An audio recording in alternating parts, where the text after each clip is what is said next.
ఏమిటిది? నీకోసమే ఎదురు చూస్తున్నాను. నాకోసం? మరింకెవరి కోసం? నువ్వేగా నా తొలి మగాడివి.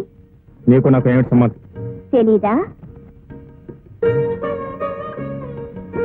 చీకటి పడేసరికి తల నిండా పువ్వులు పెట్టుకొని గడప దగ్గర ఎదురు చూసే సంబంధం. అసలు అక్కడికి ఎందుకు వచ్చావు? వ్యాపారం చేయడానికి. వ్యాపారం? అవును, నువ్వు కోర్టులో చెప్పిన వ్యాపారం. రోజు రాత్రుల్లో నేను చేసేది, నువ్వు చూసేది. ఆ రోజు నువ్వు నా గదిలోకి వచ్చేసరికి 500 నా చేతిలో ఉంది. ఆ వ్యాపారం. ముందు ఇక్కడి నుంచి బయటకు వెళ్ళావు. ఉన్న మార్కెట్ నింతా పాడు చేశావు. ఇంకెక్కడికి వెళ్ళను?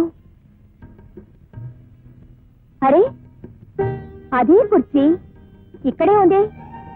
సాయంకాలం అయ్యేసరికి మనిద్దరం ఇదే కుర్చీలో కూర్చొని చిలకా గోరింకల్లా చుక్కలు చూస్తూ తెల్లవారులు మాట్లాడుకునేవాళ్ళం. మన మాటలు పూర్తయ్యేసరికి సూర్యుడు వచ్చేసేవాడు కదూ. అరే, గొడుగు, మన గొడుగు. ఆహా, మన ప్రేమ బంధం, జన్మ జన్మల బంధం, రుణానుబంధం, నీకు నాకు ఉన్న అనుబంధం, విడదీయలేని గొడుగు బంధం. ఎండలో వానలో రాత్రి పగలు ఇదే గొడుగు కింద అడుగుల్లో అడుగు వేసుకుంటూ తిరిగేవాళ్ళం కదూ. అరే, మంచం.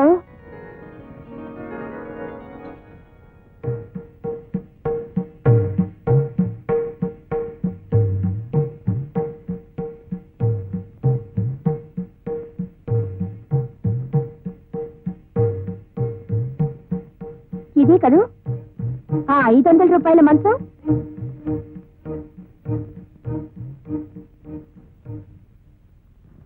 నేను ఇక్కడ పడుకున్నాను, అతను అక్కడ పడుకున్నాడు. ఈలోగా నువ్వు తలుపు తీసావు. ఆ కుర్రాడు నిన్ను చూశాడు, భయపడి అట్టించి పారిపోయాడు. అతనిచ్చిన డబ్బులు నా చేతిలో అలా ఉండిపోయి కదూ.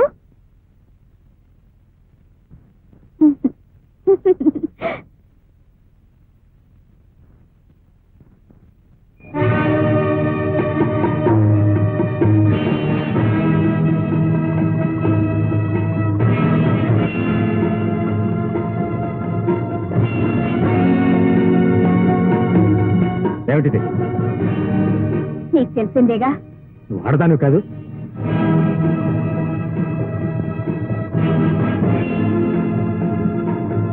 ఆడదన్నా? నేనా? కాదని నువ్వేగా చెప్పావు కోర్టులో.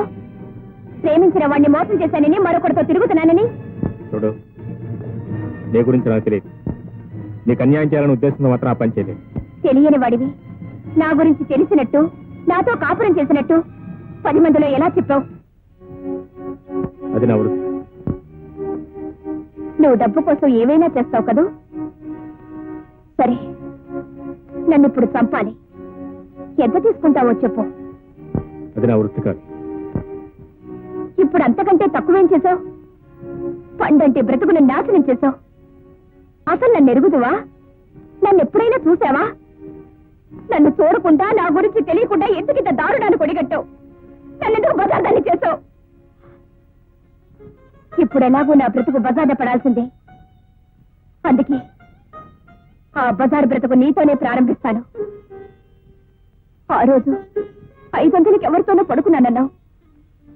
అది అబద్ధమని నీకు తెలుసు. ఆ అబద్ధాన్ని కోర్టులో నిజం చేశావు. ఈ రోజు నుంచి దాన్ని నిజం చేసి బ్రతకాలనుకుంటున్నాను. ఆ బ్రతుకు నీతోనే ప్రారంభిస్తాను. 500 నువ్వివ్వక్కర్లేదు, నేనే నీకు ఇస్తాను. పోనీ కదా. ఇదిగో, ముహూర్తం పెట్టు. దేనికి సిగ్గుపడతావు? నాకు నేను సిగ్గు నీకెందుకు? అసలు సిగ్గనే పదం నువ్వు విన్నావా? దాని అర్థం ఏమిటో నీకు తెలుసా? కనీసం నీకో చెల్లి కూడా ఉండుండదు. ఉంటే తెలిసేది సిగ్గేమిటో, దాని అర్థం ఏమిటో. బహుశా నీకు తల్లి కూడా ఉండుండదు. ఉంటే తెలిసేది ఆడదాని విలువేమిటో. నీలో రక్తం కూడా ఉండుండదు. ఉంటే తెలిసేది లోన బాధ ఏమిటో. నీ ఒంట్లో నీరు కూడా ఉండుండదు. ఉంటే తెలిసేది కన్నీరంటే ఏమిటో. వెధవ డబ్బు కోసం అబద్ధ సాక్ష్యాలు చెప్పి ఇతరుల జీవితాలు నాశనం చేయకు. నీకు డబ్బే ప్రధానమైతే అది సంపాదించుకోవడానికి ఎన్నో మార్గాలున్నాయి. కానీ ఈ రకంగా మనుషుల జీవితాలతో ఆడుకోకు. నా జీవితం ఎలాగో నాశనం అయిపోయింది. భవిష్యత్తులో అయినా ఇంకే ఆడపిల్ల జీవితంతోనూ ఆడుకోకు.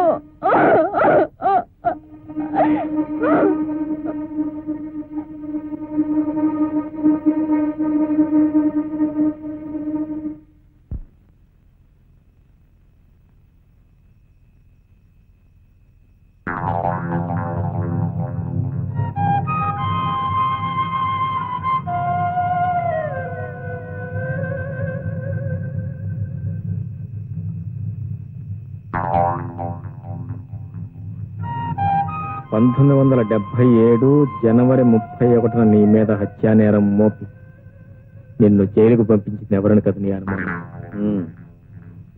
నేను. నాకు తెలుసు నువ్వే. ఎందుకు అబద్ధం చెప్పావు? చెప్పు చెప్పు. నేను చెయ్యని నేరాన్ని నా మీద ఎందుకు మోపావు? నన్ను ఎందుకు జైలుకు పంపావు? చెప్పు. చెప్తావా లేదా?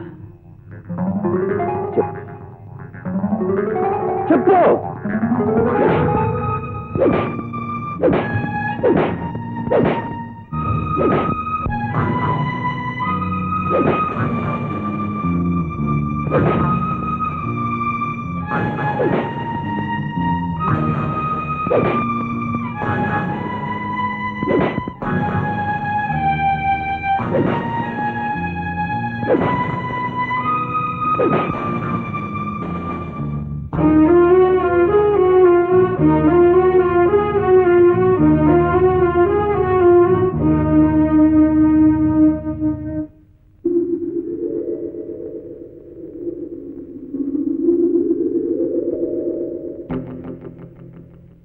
కనీసం నీకో చెల్లి కూడా ఉండుండదు. ఉంటే తెలిసేది సిగ్గేమిటో, దాని అర్థం ఏమిటో. బహుశా నీకు తల్లి కూడా ఉండుండదు. ఉంటే తెలిసేది ఆడదాని విలువేమిటో. నీలో రక్తం కూడా ఉండుండదు. ఉంటే తెలిసేది లోన బాధ ఏమిటో. నీ ఒంట్లో నీరు కూడా ఉండుండదు. ఉంటే తెలిసేది కన్నీరంటే ఏమిటో. వెధవ డబ్బు కోసం అబద్ధ సాక్ష్యాలు చెప్పి ఇతరుల జీవితాలు నాశనం చేయకు. నీకు డబ్బే ప్రధానమైతే అది సంపాదించుకోవడానికి ఎన్నో మార్గాలున్నాయి. కానీ ఈ రకంగా మనుషుల జీవితాలతో ఆడుకోకు. నా జీవితం ఎలాగో నాశనం అయిపోయింది. భవిష్యత్తులో అయినా ఇంకే ఆడపిల్ల జీవితంతోనూ ఆడుకోకు.